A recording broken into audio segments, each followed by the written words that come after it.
KSTA Kannur ജില്ലാ സമ്മേളനം തളിപ്പറമ്പിൽ നടന്നു. Kerala bank president P Mohanan ഉദ്ഘാടനം ചെയ്തു. തദ്ദേശ തെരഞ്ഞെടുപ്പിൽ നമുക്ക് ലഭിക്കേണ്ട പോസ്റ്റൽ വോട്ടുകൾ 100% ലഭിച്ചുവെന്ന ബോധ്യം തനിക്കില്ലെന്ന് Kerala bank president P Mohanan പറഞ്ഞു. ഈ സാഹചര്യത്തിലും നമുക്ക് തുടർഭരണം ലഭിക്കുമെന്നതിൽ യാതൊരു സംശയവുമില്ല. നിലവിലുള്ള സീറ്റുകൾ നിലനിർത്തി കൂടുതൽ സീറ്റുകൾ പിടിച്ചെടുക്കുകയും ചെയ്യുമെന്നും പി മോഹനൻ കൂട്ടിച്ചേർത്തു. എന്തായാലും ചെറിയ ഒരു ചുവടുവെപ്പൊക്കെ നമുക്ക് ഉണ്ടാവാൻ തന്നെയാണ് സാധ്യത. നിരാശപ്പെടേണ്ട കാര്യമൊന്നുമില്ല, അതുറപ്പാണ്. നമുക്ക് ഈ കേരളത്തിൽ തദ്ദേശ തെരഞ്ഞെടുപ്പ് കൂടി കഴിഞ്ഞപ്പോ ഒരു 60ഓളം സീറ്റിൽ നമ്മൾ തന്നെയാണ് മേലെ.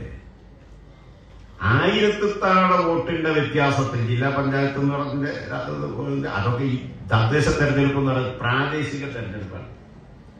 100,000 ഘടകങ്ങൾ ഉണ്ടാവും.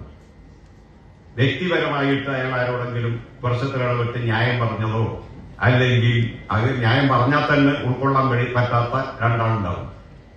അയാൾ 2 കുടുംബത്തിന്റെ പ്രതിനിധികളായിരിക്കും. അപ്പൊ ആ കുടുംബത്തിലെ 4 വോട്ട് ലേശമൊന്നും ഇത് സ്വകാര്യം ചെയ്യുന്നതല്ലേ, തിരിഞ്ഞു പോയാൽ ആ വാർഡ് പോയി. ഇങ്ങനെയൊക്കെയാണ് ഇത്. ഒരു വോട്ടിന്റെ ഒരു വാർഡ് പോയിട്ട് ഒരു പഞ്ചായത്ത് പോയതൊക്കെ ചിലയിടത്തിലൊക്കെ ഉണ്ട്, കിട്ടിയതുമുണ്ട്.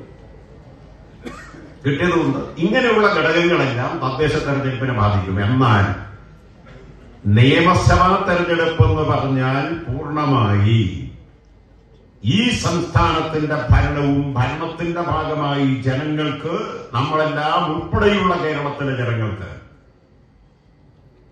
ഉണ്ടായ അനുഭവവും സൗകര്യങ്ങളും അതിനെയെല്ലാം വിലയിരുത്തിക്കൊണ്ട് ആര് ഭരണത്തിൽ തുടർന്നും വരണം എന്ന് ജനങ്ങൾ തീരുമാനിക്കുന്ന ഒരു രാഷ്ട്രീയ ദശാസന്ധിയാണ് നിയമസഭാ തെരഞ്ഞെടുപ്പ്.